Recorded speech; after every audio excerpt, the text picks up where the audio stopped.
Assalamualaikum warahmatullahi wabarakatuh. Kembali lagi ke video kedua tugas mata kuliah KIE Kesehatan dengan tema perspektif komunikasi, tipe dan sumber hambatan informasi. Perspektif komunikasi menurut Infante itu ada 3. Yang pertama, the Covering Law Perspective. Konsep utama dari perspektif ini adalah mengenai kausalitas atau hubungan sebab akibat. Kemudian yang kedua adalah the Human Action Perspective. Manusia tidak dapat dipelajari menggunakan model yang dikembangkan ilmu alam, seperti halnya perspektif hukum tertutup. Kemudian yang ketiga adalah the System Perspective. Peristiwa komunikasi adalah interdependen. Jika salah satu bagian dari sistemnya dirubah, maka seluruh bagian sistem akan terpengaruh.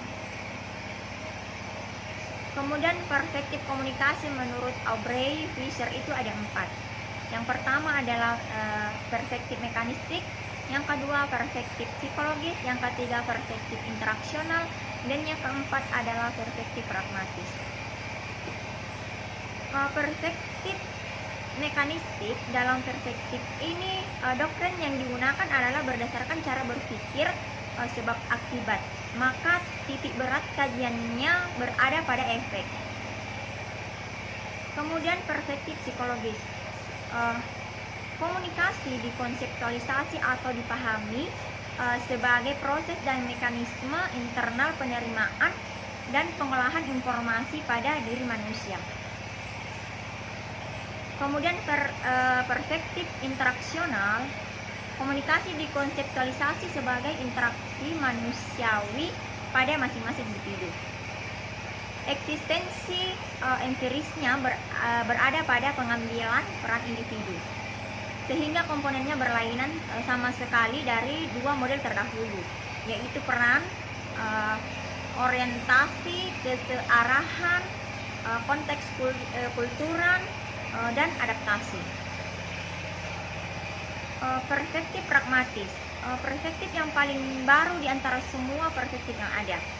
Dengan menerapkan teori sistem sosial dan teori informasi dalam komunikasi, dalam perspektif ini komunikasi dipahami sebagai sistem perilaku. Eksistensi empirisnya berada pada perilaku yang berurutan, sehingga komponennya meliputi pola, interaksi, sistem, struktur dan fungsi. Fokus pengkajiannya sendiri adalah pada perilaku interaktif. Kemudian tipe-tipe komunikasi. Ada 5 tipe komunikasi menurut Human Communication pada tahun 1980. Yang pertama yaitu interpersonal communication. Yang kedua adalah small group communication. Proses komunikasi yang berlangsung antara 3 atau lebih secara tatap muka, di mana anggotanya saling berinteraksi. Kemudian yang ketiga adalah organization communication. Proses interaksi yang terjadi dalam organisasi sebagai ikhtiar untuk selalu menyamakan persepsi antara bawahan dan atasan untuk mencapai tujuan organisasi tersebut. Kemudian yang keempat, massa communication. Proses penyampaian pesan kepada orang banyak melalui media massa, cetak, elektronik, dan media online. Contohnya siaran televisi, radio atau berita media. Yang kelima adalah public communication. Ini berkaitan dengan khalayak umum. Contohnya khutbah, rapat akbar, ceramah.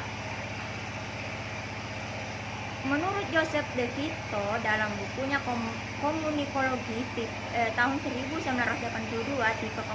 tipe-tipe komunikasi itu ada 4. Komunikasi antara pribadi, komunikasi kelompok kecil, komunikasi publik, komunikasi massa.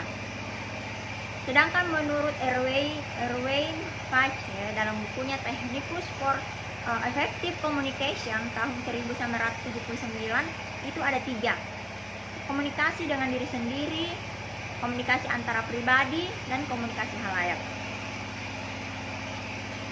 Sedangkan hambatan komunikasi, yang pertama yaitu mendengar.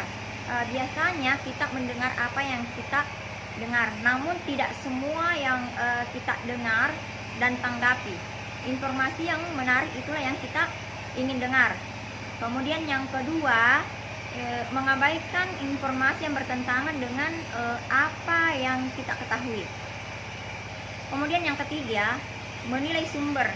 Kita cenderung menilai siapa yang memberikan informasi. Jika anak-anak memberikan informasi tentang sesuatu hal, selalu kita mengabaikannya. Kemudian yang keempat adalah persepsi yang berbeda.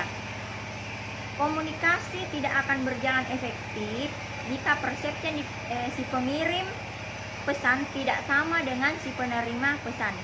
Perbedaan ini bahkan bisa menimbulkan pertengkaran di antara pengirim dan penerima pesan. Kemudian yang kelima adalah kata yang berarti lain. Kita sendiri mendengar kata artinya tidak sesuai dengan pemahaman kita. Contoh, seseorang mengatakan akan datang sebentar lagi, mempunyai arti yang berbeda bagi orang yang menanggapinya. Sebentar lagi berarti bisa 1 menit, 5 menit, bahkan 1 jam. Kemudian yang keenam, sinyal nonverbal yang tidak konsisten. Gerak-gerik kita ketika berkomunikasi tidak melihat kepada lawan bicara, tetapi dengan aktivitas kita pada saat ada yang berkomunikasi dengan kita itu dapat mempengaruhi proses komunikasi yang berlangsung.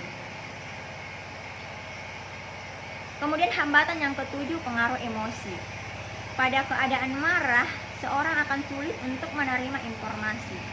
Apapun berita atau informasi yang diberikan tidak akan diterima dan ditanggapinya. Kemudian hambatan yang ke-8 yaitu gangguan. Yang dimaksud di sini adalah berupa suara bising pada saat kita berkomunikasi. Selain itu juga jarak dan lain sebagainya. Itulah pembahasan dari tugas KIE Kesehatan. Semoga apa yang saya sampaikan kali ini bermanfaat. Kurang dan lebihnya mohon dimaafkan.